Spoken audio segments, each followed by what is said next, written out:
মা, এখানে তো সবকিছু নতুন, খুব একা লাগছে। কেউ কথা বলে না ঠিক মতো। একটু ধৈর্য ধর মা, সময়ের সাথে সবকিছু ঠিক হয়ে যায়। আম্মা যান দরজার বাহিরে শুনে ফেললেন সব কথা।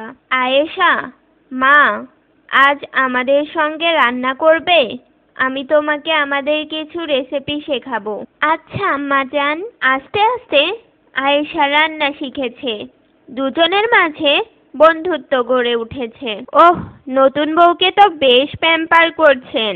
আপনি তো বদলে গেছেন একেবারেই। হ্যাঁ খালা, ছেলের বউ মানেই তো আর শত্রু নয়। সে তো আমার মেয়ের মতোই। ভালোবাসা দিলে ভালোবাসাই ফেরত পাওয়া যায়। একটি কঠিন দিন। আয়েশার বাবা হঠাৎ অসুস্থ। সে খুব ভেঙে পড়েছে। আম্মা জান, আমার বাবার অবস্থা ভালো না।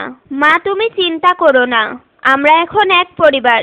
তুমি বাবার কাছে যাও, আমি তোমার পেছনে সব দেখব। এক সময় আমি ভেবেছিলাম শাশুড়ি মানেই দূরত্ব। আজ বুঝি ভালোবাসা দিলে আপন হয়ে যায় সকল সম্পর্ক। পরিবারের সবাই একসাথে খেতে বসেছে। আম্মা জান আয়েশার বানানো হালুয়া খেয়েছে। মাশাআল্লাহ, তুমি তো একেবারে পাকা রাঁধুনি হয়ে গেছো। একজন ভালো শাশুড়ি একজন মেয়ের নতুন জীবনের আশ্রয়।